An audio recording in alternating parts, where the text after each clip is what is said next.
So the next question I have for us to talk about is, does spending time with top performers create a self-sustaining team culture, like a message that, hey, this is what it means to be elite, and so hence we think that people will rise to that level or feel so out of place that they'll self-select out, or does it, risk neglecting those who need guidance the most? And I realize we're not running a military team here, right? It's a sales team, but there are some parallels. I mean, some of us will get killed if we don't make a sale by our manager. Anyway, let me throw that out to you, Brady.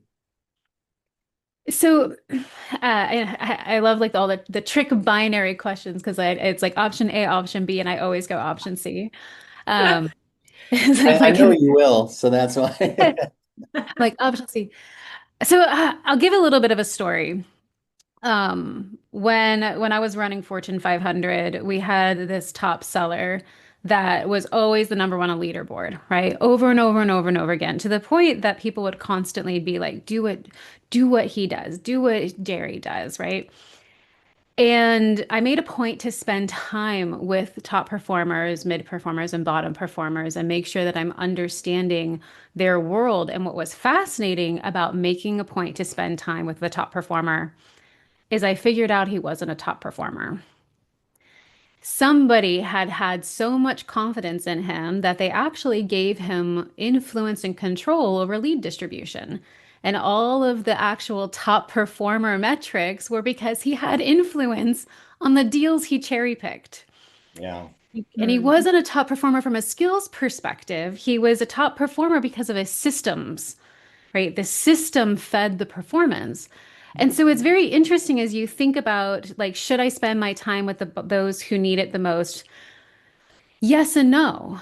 You need to also know what is making your top performers successful. And you can't know that if you don't spend time with them.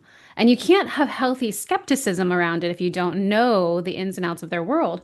So as I look at top performers, I want to know where can they get better so that they continue to perform well and we continue to raise the bar for them.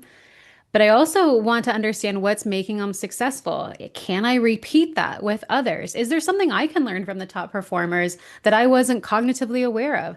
Did they actually create better customer profiling and they have a niche ICP that I should be rolling out to other people?